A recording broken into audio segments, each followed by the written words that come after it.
Product sell হচ্ছে না, আমরা এই একটা জিনিস নিয়ে সারাক্ষণ পড়ে থাকি। কেন আমার প্রোডাক্ট সেল হচ্ছে না সেই জিনিসটা আমরা কি আজও ভেবে দেখেছি কোন কারণে আমাদের প্রোডাক্টটা সেল হচ্ছে না? একটা প্রোডাক্ট সেলসের পেছনে দুটি জিনিস কাজ করে, একটা হচ্ছে মার্কেট স্ট্র্যাটেজি এবং হচ্ছে মার্কেট অ্যানালাইসিস।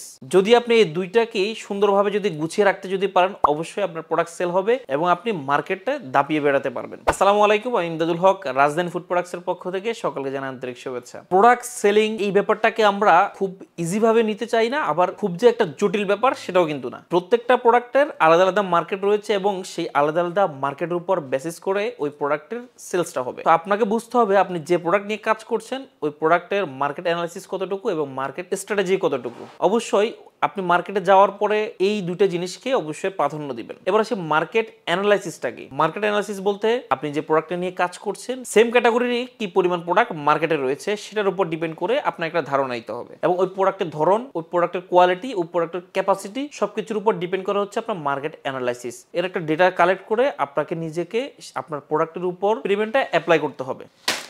যেমন আমরা কাজ করি হচ্ছে চা পাতা নিয়ে, ধরুন আমাদের চা পাতার ব্র্যান্ডের নাম কি? রাজধানী। যে আমাদের প্যাকেটের নাম হচ্ছে রাজধানী সুপার ক্লোন। মূলত আমাদের ব্র্যান্ড হচ্ছে রাজধানীর নাম। এরকম ব্র্যান্ডিং নামযুক্ত বা ব্র্যান্ড কি কি আছে সেটার উপর আপনাকে ডেটা কালেক্ট করতে হবে। এরপর হচ্ছে এই প্রোডাক্টের সেম ডিজাইনের কোনো প্রোডাক্ট মার্কেটে আছে কিনা।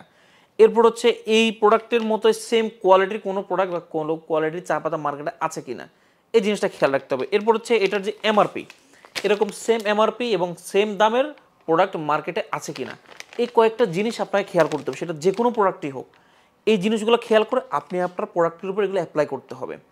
আমি যদি বলি, এই যে এখানে যে এমআরপি দেখতে পাচ্ছেন আমাদের চায়ের এমআরপি, এবং আপনি যদি আপনার প্রোডাক্টের এমআরপি যদি আকাশ পাতাল পার্থক্য যদি থাকে, সেক্ষেত্রে কিন্তু আপনার মার্কেটে সেল করাটা কিন্তু একটু টাফ হয়ে যাবে।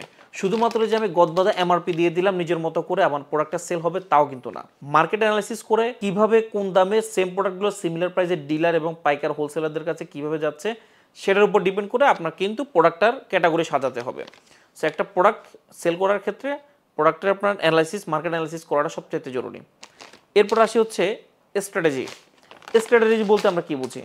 স্ট্র্যাটেজি বলতে আমরা বুঝি মার্কেটে কী ধরনের প্রোডাক্টের চাহিদা রয়েছে। আপনি যে প্রোডাক্টটা নিয়ে মার্কেটে নামছেন আদৌ কি সেই প্রোডাক্টের চাহিদা রয়েছে কিনা সেটা আপনাকে জানতে হবে। অবশ্য মার্কেটের চাহিদা যদি না থাকে সেক্ষেত্রে আপনি প্রোডাক্টটা নিয়ে মার্কেটে নামলে কিন্তু আপনার সেল হবে না। সো সারাক্ষণ যদি বলে থাকে আমার সেল হচ্ছে না, সেল হচ্ছে না, সেল হচ্ছে না, তাহলে কিন্তু সেল হবেই না। আপনাকে অবশ্যই মার্কেটে যেতে হবে, মার্কেট অ্যানালাইসিস করতে হবে, মার্কেট স্ট্র্যাটেজি কতটুকু আছে, এর ফিডব্যাক কি, কতটুকু হবে, এই সম্বন্ধে আপনাকে ধারণা নিয়ে আপনার প্রোডাক্টটা মার্কেটে রান করাতে হবে। সো প্রোডাক্ট সম্বন্ধে বা মার্কেটিং সম্বন্ধে যে কোনো তথ্য জানতে আমাদের সাথে যোগাযোগ করতে পারবেন। আমাদের স্ক্রিনে নাম্বারে অবশ্যই যোগাযোগ করবেন। আমাদের স্ক্রিনে নাম্বারে হোয়াটসঅ্যাপ খোলা রয়েছে। যে কোনো ব্যবসায় সংক্রান্ত খুঁটিনাটি আমার যতটুকু ধারণা আমি আপনাদের সাথে শেয়ার করবো। ভালো থাকবেন, সুস্থ থাকবেন, রাজধানী চা এবং রাজধানী ফুড প্রোডাক্টসের সাথে থাকবেন। আসসালামু আলাইকুম।